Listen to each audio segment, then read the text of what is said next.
Y'all know, like I always say, we're trying every driving mode, every fun thing there is to do in Assetto Corsa on the way to Assetto Corsa Evo. So leave a like, comment, subscribe.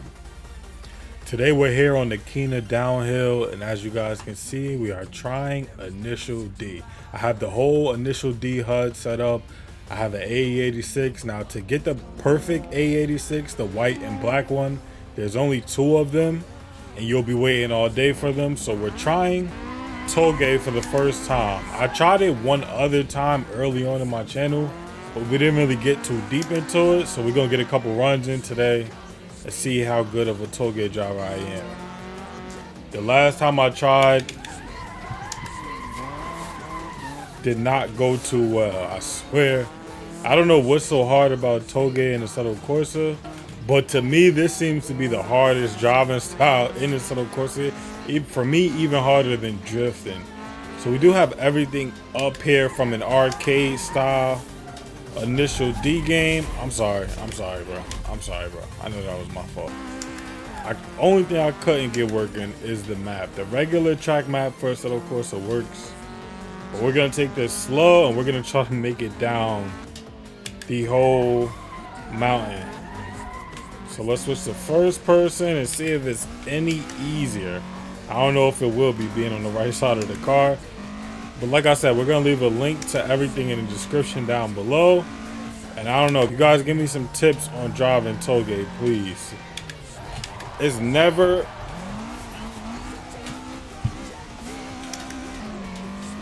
a driving style I can't do on the Assetto Corsa. It's not a lot of driving styles that I'm not good at on the Assetto Corsa, but this right here seems to be one of them.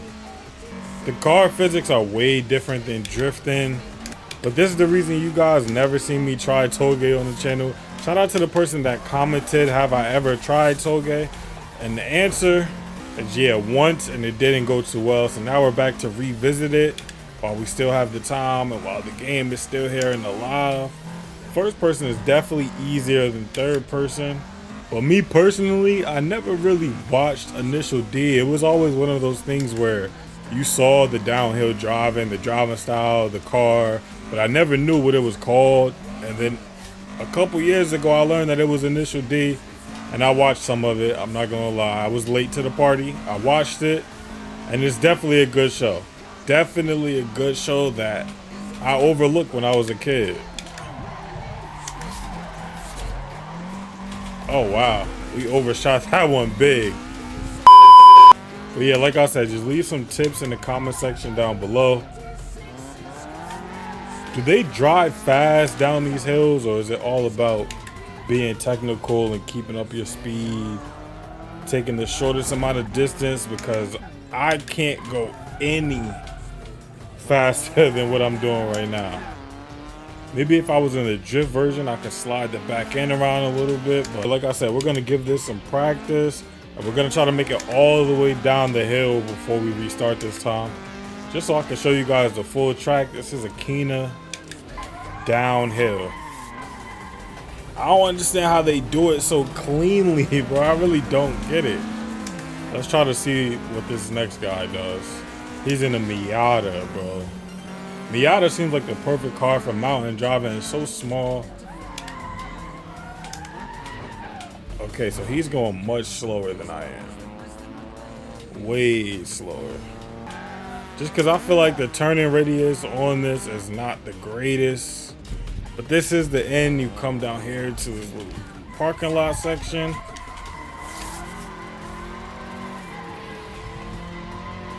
Okay, so the thing about this car is it only has 122 horsepower.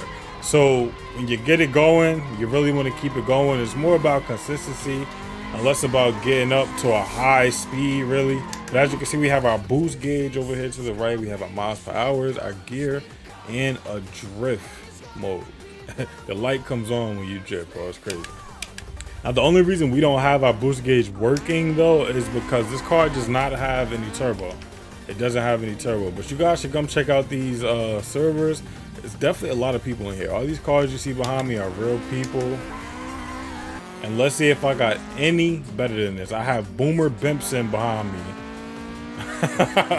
I was gonna say something on YouTube that I shouldn't.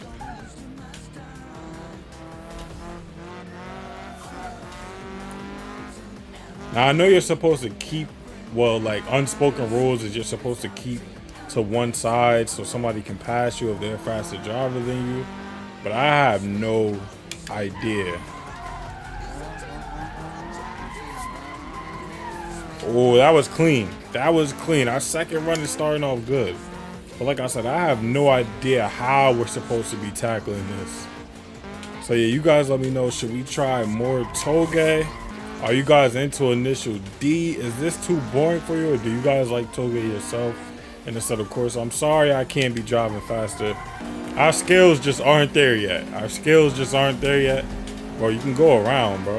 But that's the A86 I'm talking about, the initial D one with the letters on the side, the official car. But what's the average speed people drive when they're going on Toge? Like, you're slowing down to 25 miles per hour normal. These cars are very weird. Now, they are from 1986, so I get it. But these cars are very, very weird. Okay, we understanding the curves a little bit more. Oh man, we almost had that one. We almost had that one. So it seems like if we give this a little bit more practice, like I said, I only tried this one other time.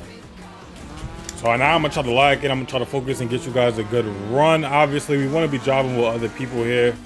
And then after this, we're gonna leave some good replays for you guys with some initial D music, so you guys can actually get the feeling of being in the show, watching the show, and playing in Assetto Corsa. So it's definitely a lot easier if you just let it coast. Instead of trying to super brake hard for corners and hairpins, what you want to do is just let the backside slide. But like I said, we're going to try to get a clean run, and we're going to try to drive with some people.